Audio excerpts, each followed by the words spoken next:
Hello, this is Kaya Aragon from Ludwigshafen, Germany, with my video interview for Seattle University's Mastering Teaching program. I'm going to jump right in and talk about an interpersonal strength, namely the ability to relate to people from diverse backgrounds. I connect readily with people. When I meet them, I can engage with people well. This is a skill that I honed when I studied abroad in Spain. It's also something that I put into practice every day here as a teacher at Heinrich-Böll Gymnasium. That's a combined middle and high school. We have students from ages 11 through 21, I think is the oldest student that I've met here. And a lot of these students actually come from immigrant backgrounds, primarily from Eastern Europe. So our school actually is a diverse school, and being able to relate to my students and find ways to engage them in my lessons is something that I've been practicing here that I actually have been relatively successful with, if I do say so myself, and that I'm excited to bring to a new school as a teacher in the US. And now for an interpersonal weakness, I become frustrated with people who aren't doing their best.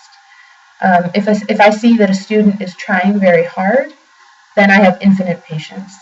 But if someone gives up on themselves, it's very hard for me to deal with that. This is actually a challenge that I would face in any kind of school, maybe particularly in a diverse school where students may not have the same kind of support at home as would be ideal.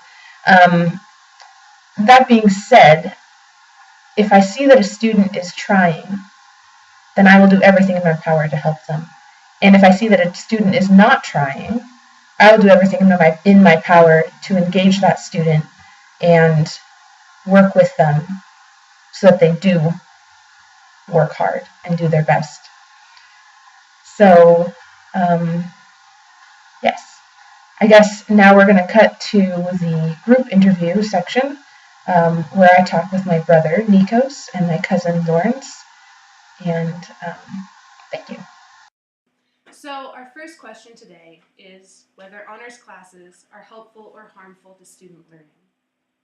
I would say it depends mostly on how they're implemented. On the face of it, I would say that they are helpful for student learning because they provide an opportunity for advanced students to continue challenging themselves in um, ever more advanced ways.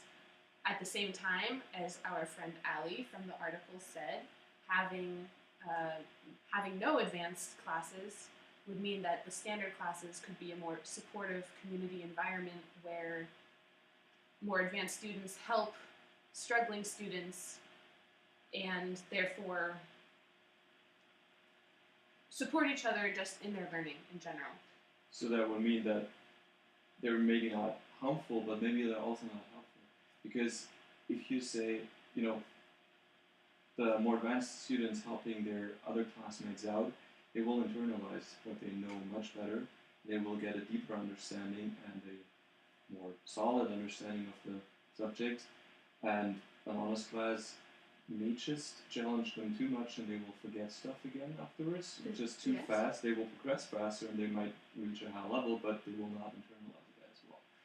That's possible. Of course, the process of explaining a subject to another student helps solidify what was just taught or what was just learned. At the same time, though, we have to ask: is it the responsibility of a student to teach another student? I mean, don't people go to high school to learn? They're not going there to teach. I assume, in general, most students aren't going to school to teach other students. They're going to school to learn. And so it's possible that students who are put in a position where they're possibly required to help their fellow students will feel bored or put upon and would rather be doing other things. So that's another point to be taken into consideration. Right. Well, I think honors classes are helpful, first of all. From my experience, I found them valuable as a student. I teach at a school without honors classes, and I see some of the benefits of not having honors classes, but I also see a lot of drawbacks. And one of the nice things about honors classes is really just the fact that the kids who are particularly smart or learn really fast or find math easy, whatever the reason, they have an opportunity to keep on pushing themselves. They don't get bored. Yes. Boredom is very bad. You forget, you don't pay attention, you talk in the back with your friend, and you disrupt the class.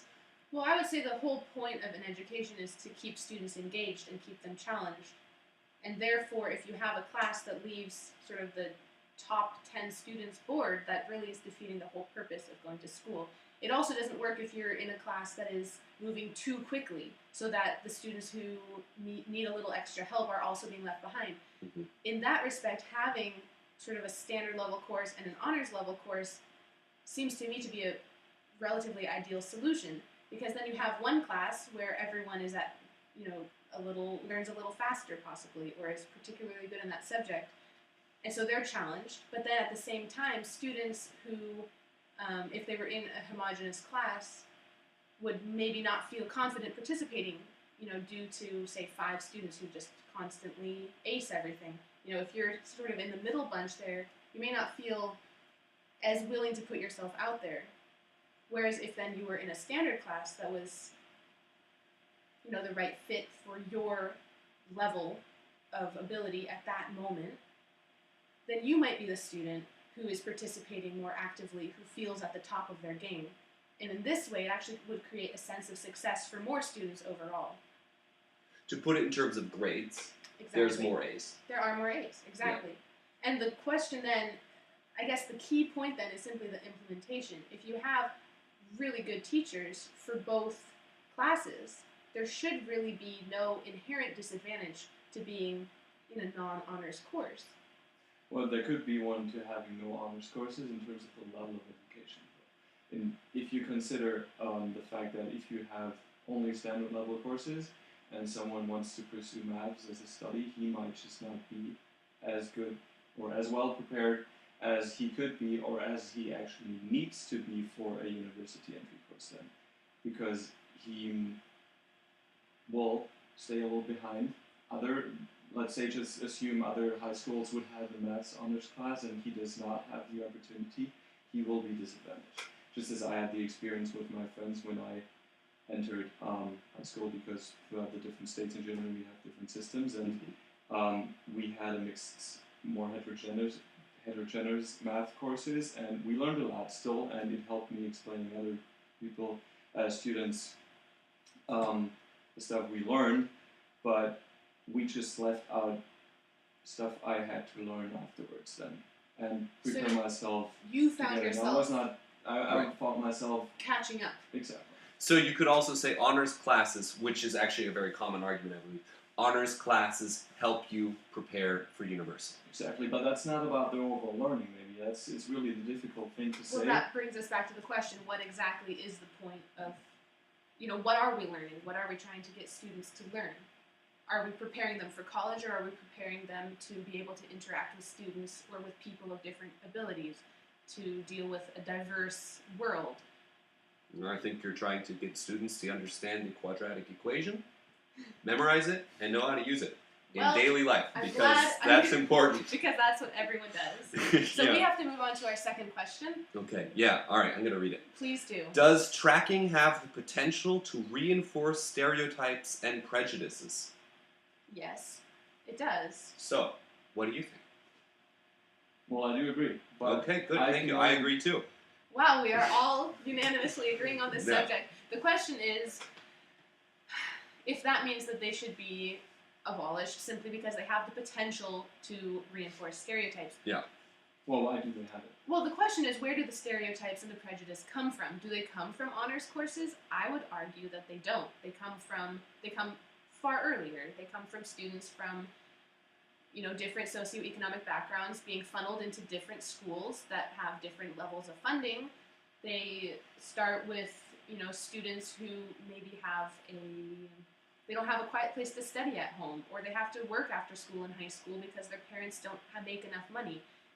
And then they don't have enough time to study. Mm-hmm. And therefore, that sort of begins the whole separation. That isn't a problem with having honors courses. That is a problem with the levels of funding and the opportunities in general that are given to support students. If you would start these honors courses just too early in high school, maybe they will actually lead to this problem of separation between students and the reinforcement of the stereotypes just because we have these honors classes. And when we have them too early, there is no chance for the high school to actually even out these different backgrounds. So the honors classes might eventually be the actual problem still. So by starting the tracking in 9th grade, for instance, as opposed to, for instance, 11th grade, Yeah, where for you're example, maybe you taking could- AP classes.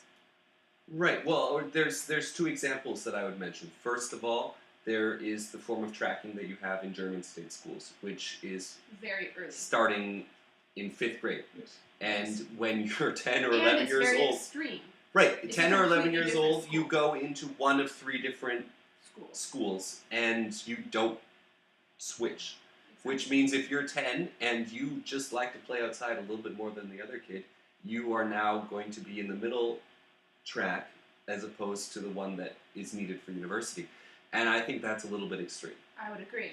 And on the other hand, in high school, you're 14 years old, you've learned how to learn at least a little bit. You should have at least a little bit of an understanding that this is important. I don't see why it would be a problem to involve tracking at that age. I would say there's no problem having tracking at that age. It's a matter of whether there are opportunities or sort of a support system to allow students who maybe haven't had the education background to get themselves into honors courses to catch up.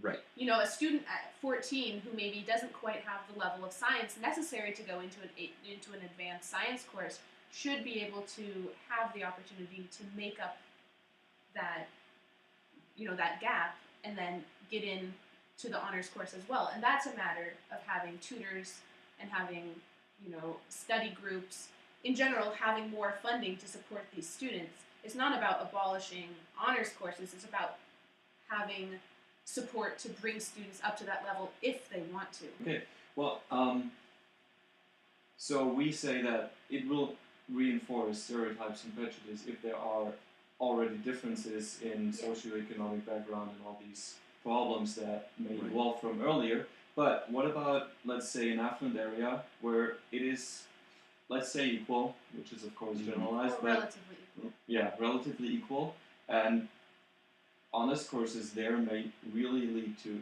elitist separation that we have, like it sometimes happens with fraternities, that they get in these elitist courses very well closed up and will actually form a close community and, well, so to say, poke at their less advanced students and classmates. And I would say that's definitely a potential problem. But if you have different ways for students to interact across classes, or for instance, my best friend in high school was in super advanced math and science. I was not. I never once had a class with him, and yet we hung out at lunch every single day. We met through ski team. So there was a sport, like sports, peer group, other student events, opportunities for students to work on projects. Those are ways that can build community and sort of break down the divisions that might arise from having, an elitist honors class. okay, If you provide ways or even force students but you to interact with other but students. so you would say you would need those extra courses or means to actually prevent that. So the honors classes really bear the problem of a separation and the reinforcement of stereotypes. Not necessarily. Okay. That depends on student attitude. That also depends on how the teachers and administrators view those classes, I think. Well, it all boils down in the end to how the teacher handles the whole situation with honors classes, standard classes, classes with everyone. In the end, it has to do with the way the educator approaches the students.